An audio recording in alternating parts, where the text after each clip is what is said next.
Ce livre m'a sauvé la vie. Je ne l'ai pourtant pas lu, je l'ai écrit, simplement écrit, dans des circonstances difficiles, douloureuses. Après la tragédie de Beyrouth du 5 août, on s'est demandé tous si quelque chose avait encore du sens et comment survivre. Et j'ai commencé à écrire en évoquant des souvenirs de voyage. Quels voyages? Ceux que j'ai accomplis avec des gens formidables, des femmes surtout. 29 voyages. Et au centre de chaque voyage, il y a les voyageuses. Et chaque voyageuse avait son caractère, son portrait, son physique, ses manies, ses lubies, ses caricatures et aussi ses anecdotes. Et elles ont laissé en moi des souvenirs indélébiles, des histoires incroyables, inconcevables, inimaginables. Je n'ai presque rien inventé.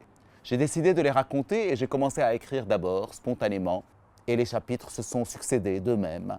Les histoires ont défilé, les souvenirs sont revenus et je me suis retrouvé en train d'écrire les mémoires de ce bateau ivre, le journal de ce voyage. Et je suis arrivé à 29 chapitres, 29 voyages, toutes les destinations de notre bateau ivre.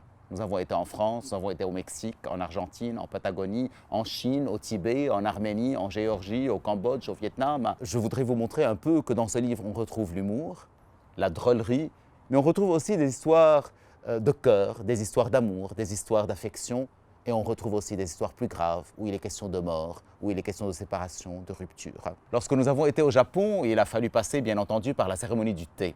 Et on nous a bien expliqué qu'on devait être très élégant, qu'on devait être dans l'harmonie, dans la paix, dans le silence. Et pour remercier notre hôtesse, il fallait surtout à la fin faire un petit bruit en buvant le matcha et le thé vert. L'inimaginable, l'impensable, l'inconcevable.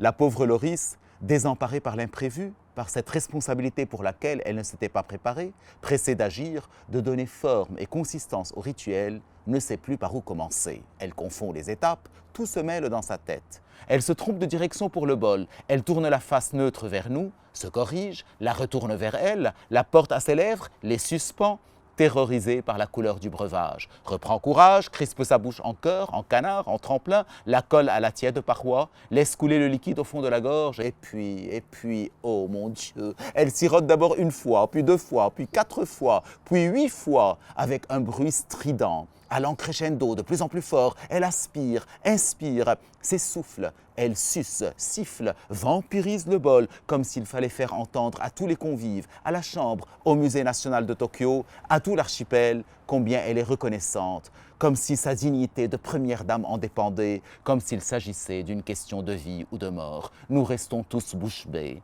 Hal tente de retenir l'élan de la doyenne, de la calmer, mais non, rien à faire. Loris est emportée, enivrée par le filtre, abîmée au fond du bol. Et je pense que vous éprouverez autant de plaisir à le lire que moi à l'écrire.